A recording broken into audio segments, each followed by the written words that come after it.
자, 그럼 여기서 한 가지 중요한 질문을 던져보도록 하겠습니다. 왜 스마트폰 앱 안에는요, 우리의 보상 회로를 자극시키는 게 이렇게 많은 걸까요?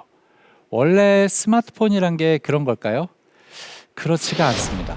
스마트폰이 처음 등장한 게요, 2007년인데요. 저도 2007년부터 스마트폰을 사용하기 시작을 했습니다. 그런데 여러분들이 2007년에 스마트폰을 생각을 해보시면요, 스마트폰이 키보드가 없어지고 이 인터페이스가 바뀌었을 뿐이지만 기존의 전화기하고 아무런 차이가 없었습니다. 그 안에 들어있던 앱들은요, 사실 중독성이 전혀 없었어요. 그런데 최근 들어서 지난 2, 3년 동안 갑자기 스마트폰 앱들의 중독성이 매우 강해지기 시작을 하고 있습니다. 그 이유가 바로 지금 중독 경제가 시작이 되고 있기 때문입니다. 중독 경제란 디지털 기기에 대한 중독을 이익으로 전환시키는 경제 시스템을 말하는데요. 중독을 만드는 게 지금 시대에 가장 중요한 비즈니스 모델이 되고 있는 거죠. 그래서 스마트폰 앱들의 중독성이 강해지고 많은 사람들이 쉽게 중독이 되고 있는 겁니다. 지금 현재 우리가 살고 있는 세상의 경제 시스템이 중독 경제로 패러다임 전환이 일어나고 있는 거죠. 그래서 지금 기업의 사업 방식과 마케팅 방식에 정말 큰 변화가 생기고 있고요. 이 중독 경제를 살아가는 개인의 사고 방식과 일상생활에도 많은 변화가 생기고 있습니다. 사업을 하는 사람이라면 이 중독 경제를 제대로 이해해야 새로운 사업의 기회를 찾을 수가 있습니다. 그리고 중독 경제 속을 살아가는 우리 개인들은요, 이 중독 경제를 제대로 이해해야 우리가 원하는 삶, 행복한 삶을 살 수가 있고 또 성공을 할 수가 있습니다. 지금부터 이 중독 경제라는 게 어떤 의미를 가지는지에 대해서 보다 자세하게 설명을 드리도록 하겠습니다.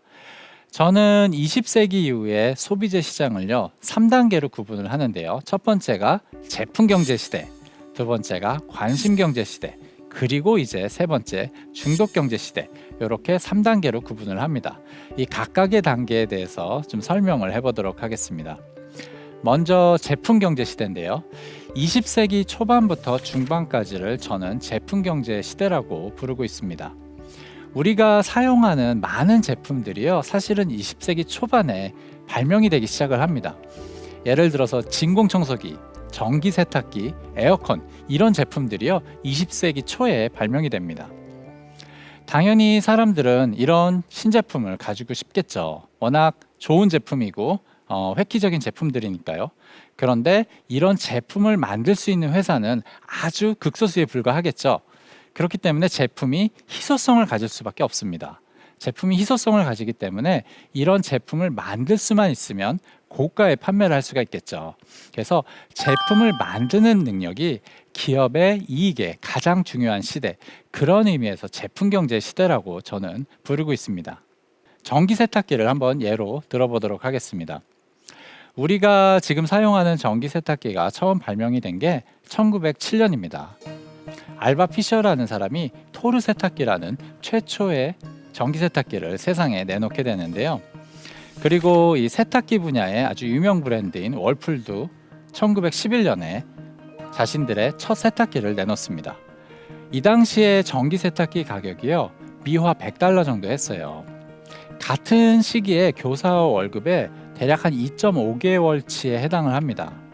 우리가 현재 교사의 월급을 대략 한 400만 원 수준으로 만약에 가정을 한다면 당시의 세탁기 가격이요, 무려 1000만 원에 해당을 하는 겁니다. 어마어마하게 비싼 거죠. 그만큼 이런 신제품들은 희소성이 있었기 때문에 고가에 판매를 할 수가 있었고요. 기업은 큰 이익을 얻을 수가 있었습니다. 이게 단순하게 당시의 물가가 낮았던 것은 아니에요. 당시에도 흔했던 제품은요, 지금하고 가격 차이가 거의 나질 않습니다. 예를 들어서요, 당시에도 흔했던 우유의 경우에는요, 2리터 우유의 가격이 1910년대쯤에 약 5,000원, 6,000원 수준이었어요. 지금하고 비슷하죠. 그래서 당시에도 흔했던 제품은 지금하고 가격 차이가 별로 나지 않고요. 이런 신제품들은 희소했기 때문에 아주 고가에 판매를 할 수가 있었죠. 제품이 가진 희소성이 큰 가치를 만들어내는 그런 시대였습니다. 그래서 제품을 만들어내는 능력 자체가 최고의 비즈니스 모델이었죠. 이 시기를 제품 경제 시대라고 부를 수가 있습니다. 그러다가 20세기 중반으로 넘어서면서요, 이 기업의 제품 제조 기술이 비약적으로 발달을 하기 시작을 합니다. 그러다 보니까 비슷한 수준의 비슷한 품질의 제품을 만드는 회사들이 많이 생겨나기 시작을 해요. 자, 생각을 한번 해보도록 하겠습니다.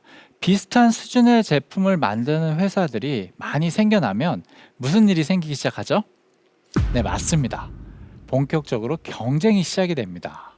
자, 그러면 기업이 경쟁에서 이기려면요, 어떻게 해야 되겠죠? 소비자들로 하여금 자신의 제품이 우수하다고 생각하게 만들어야 되겠고요. 소비자의 마음속에 내 제품을 갖고 싶다라는 그런 욕망을 가지도록 해야 되겠죠. 그래서 중요해지기 시작을 한 게 바로 마케팅과 광고입니다. 여러분들 경영에서 마케팅이라는 게 너무 당연한 것처럼 생각을 하실 텐데요. 사실 마케팅의 역사가 그렇게 길지는 않습니다. 최초의 마케팅 교재로 알려진 책이 있어요.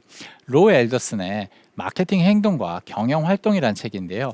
이 책이 나온 게 1957년입니다. 그리고 그 이후에 비슷한 마케팅 도서들이 나오기 시작을 합니다. 1950년대 후반, 1960년대부터 본격적으로 마케팅의 시대가 시작되었다, 이렇게 볼 수가 있는 거죠. 그리고 때마침 텔레비전이 사람들 사이에 보급이 되기 시작을 합니다. 그러면서 방송사와 기업 사이에 협력 시스템이 구축이 되기 시작을 하는데요. 여러분들은 방송사가 사람들을 위해서 재밌는 방송을 만든다고 생각하기 쉬운데요. 방송사가 아무 이유 없이 사람들한테 재밌는 방송을 만들어서 보여주지는 않겠죠. 방송사 입장에서도 방송을 만드는 게 이익에 도움이 되기 때문에 방송을 만드는 겁니다.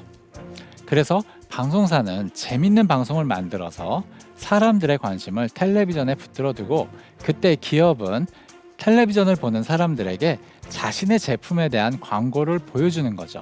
그래서 방송사와 기업 사이의 협력 시스템이 구축이 되는데요. 이 시기를 관심경제 시대라고 부를 수가 있습니다. 텔레비전에 대한 관심을 이익으로 전환시킨다는 의미에서 관심경제라고 부를 수가 있는 거죠.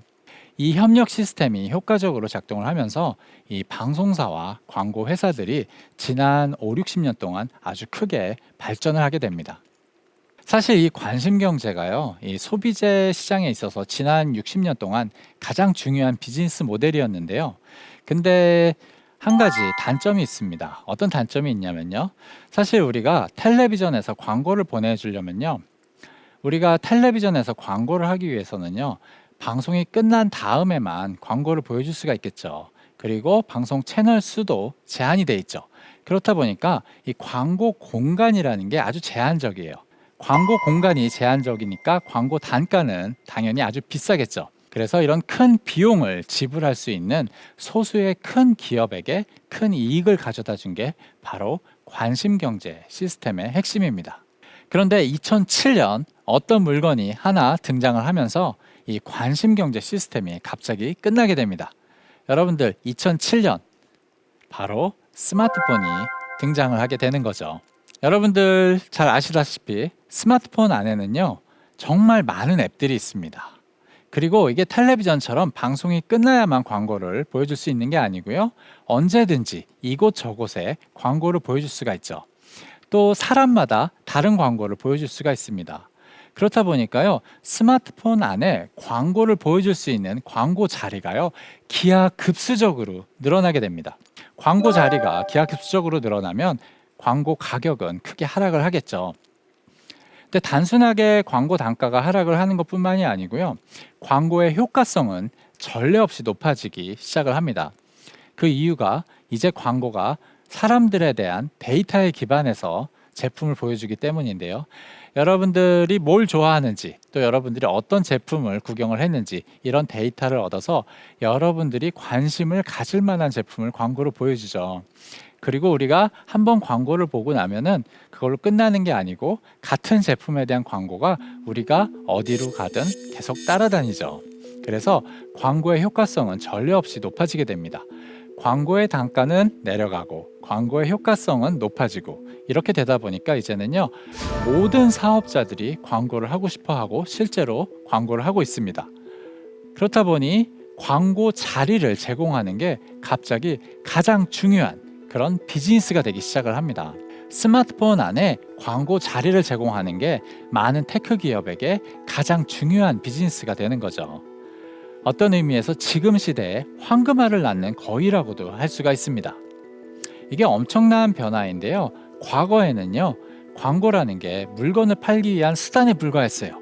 근데 갑자기 광고 자리를 제공하는 것 자체가 비즈니스의 목적이 되기 시작을 하는 거죠. 그래서 많은 테크 기업들이 사실은요, 광고 사업자라고 볼 수가 있습니다. 우리가 미국의 빅테크 기업이라고 부르는 구글이나 페이스북, 아마존 이런 데들이 전부 다 사실은 광고 사업자들입니다. 페이스북 같은 경우는요, 매출의 98%가 광고에서 나오고요. 아마존 같은 경우는 미국 2위의 광고 사업자고, 구글 같은 경우가 바로 미국 1위의 광고 사업자인데요. 매출의 8, 90%가 광고에서 나오고 있습니다. 한국의 빅테크 기업이라고 할 수 있는 네이버, 카카오, 쿠팡, 배달의 민족 이런 기업들도 사실상 광고를 통해서 큰 이익을 얻고 있는 광고 사업자라고 볼 수가 있습니다.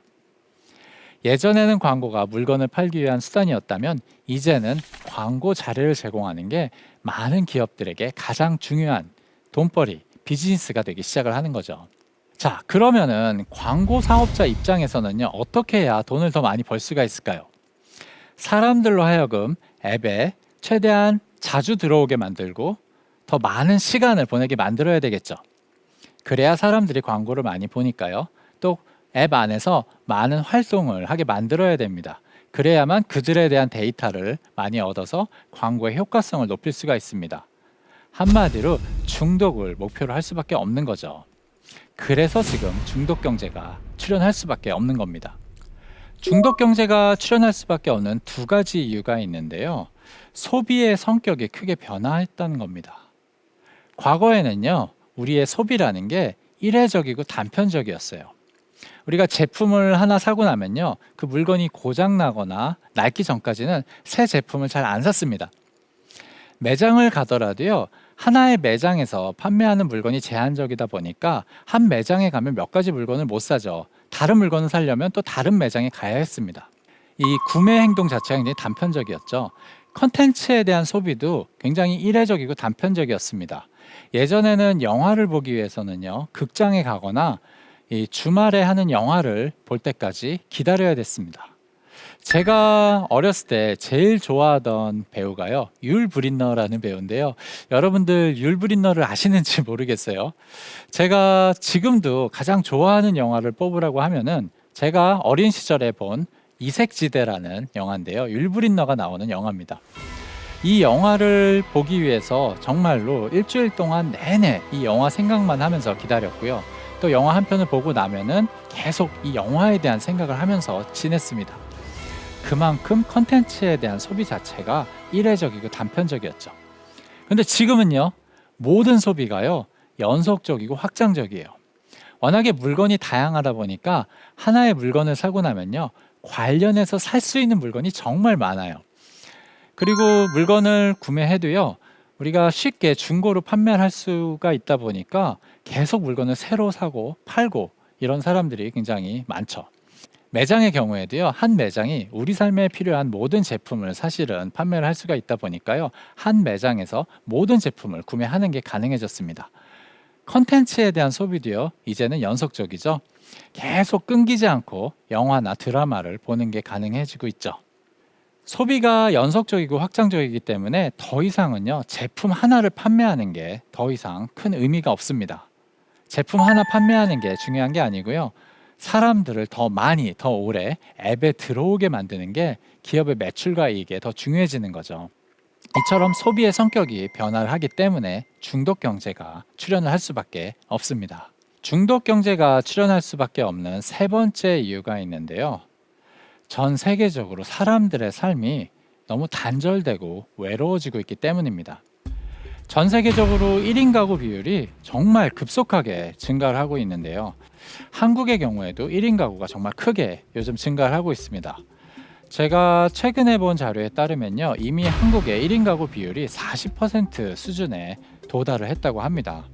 혼자 사는 사람들이 정말 많은 거죠. 가족을 구성해서 사는 사람들도요, 집 안에서 각자 혼자서 시간을 보내는 경우가 참 많습니다. 사람들의 삶이 단절되고 외로워지고 있는 거죠. 실제로 직장인들을 대상으로 설문조사를 해보면요, 요즘 외롭다라는 응답을 하는 사람들이 굉장히 크게 과거에 비해서 늘어났다고 합니다. 특히 MZ 세대들 중에서 외로움을 호소하는 사람들이 정말 많다고 합니다. 자, 그런데 혼자 사는 사람에게 가장 어렵고 부담이 되는 게 뭔지 아세요? 바로 시간입니다. 사실 혼자 있는 시간을 잘 보내기 위해서는요, 많은 노력이 필요해요. 우리가 계획도 해야 되고요, 또 돈도 들고요. 그래서 혼자 있는 시간을 잘 보내는 게 생각보다 무척 어렵습니다. 그래서 사람들은요, 별다른 노력 없이, 계획 없이, 그 다음에 많은 돈을 쓸 필요 없이 쉽게 시간을 보낼 수 있는 무언가를 찾게 되겠죠. 그게 바로 스마트폰이 되고 있는 겁니다. 사람들의 삶이 너무 외로워지고 단절되고 있기 때문에 사람들 스스로 스마트폰 중독을 원하게 되는 그런 현상이 나타나는 거죠. 그래서 이 광고라는 게 과거에는 수단이었다면 이제는 많은 비즈니스의 목적으로 변화를 하고 있고요. 두 번째로 소비의 성격 자체가 크게 변화를 했습니다. 세 번째는 사람들의 삶이 외로워지고 단절되기 시작을 했습니다. 그렇다 보니까 많은 기업들이 이제는 물건 하나 판매하는 것을 중요하게 생각하는 게 아니고 사람들로 하여금 더 많은 시간을 앱에서 보내게 만들고 그 안에서 많은 활동을 하게 만드는 것을 목표로 하게 됩니다. 그래서 지금 중독 경제가 출현을 할 수밖에 없는 거죠.